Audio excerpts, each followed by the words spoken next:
So in that book, it was written by an Arab, and this Arab gentleman was trying to arm the Indian Muslims, who were at that time at the receiving end of a Christian assault in India. You see, India was in the hands of the Muslims. They were ruling it. They ruled it almost 1,000 years. And the British came with the superior gun power, and they snatched power, dominion, rule out of our hands. And they felt, and they thought rightly, that if at any time anybody would give them trouble, it will be the Muslims, because they had tasted power, tasted dominion, tasted rule, and once you have tasted it, you aspire to get it once more back again. So he said, if we can convert these people, if we can make them to turn the other cheek, we can rule India for 1,000 years. So they started pouring in the missionaries, like frogs in the rainy season, into India. And they started mastering our language and wanting to debate with the Muslims. At first, the Muslims were reluctant. These are our rulers now. They have conquered us. And if we debate with them, they might put us in jail, Robben Island, something like that.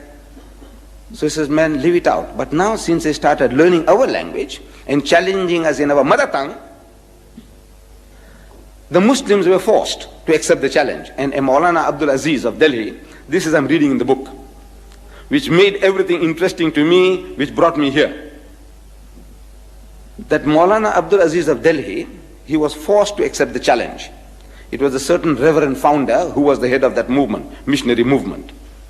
And according to the appointed time and date, the debate started. The reverend started the debate with requesting the Maulana. Maulana means our Shaykh or Imam in our language, you see, in the language of the Indian Muslim.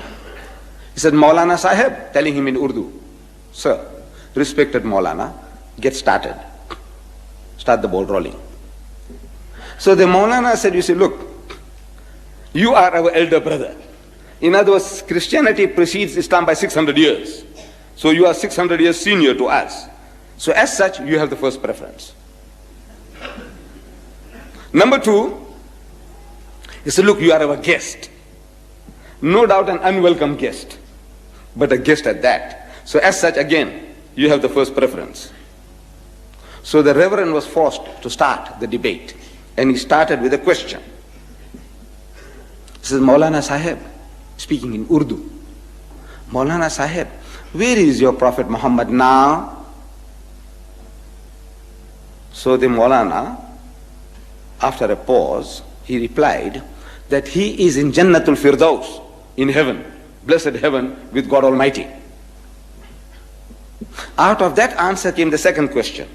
He said, all right, tell me now, where was he when his grandson Hussein was martyred at Karbala? So the Maulana again thought for a moment, and he again replied, he was still in Jannatul Firdaus, in blessed heaven with God Almighty. Out of that answer came the third question. I'm reading this in the book.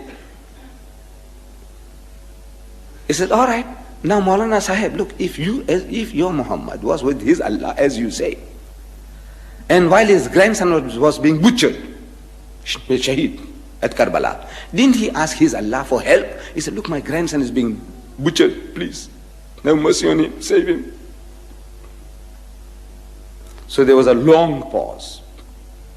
And the reverend couldn't hold his peace. He started stamping his feet. Come on. Did he or didn't he? Didn't he ask his Allah for help? Because if somebody is bullying me, and if I have a young heavyweight champion next to me, I say, look man, akhi, please man, help me, save me. So didn't he ask his Allah for help? So after a long pause, the Maulana said, yes, he did. He did. So what did he say? We know he wasn't saved. What did Allah say? And there was an inordinate pause, undue pause.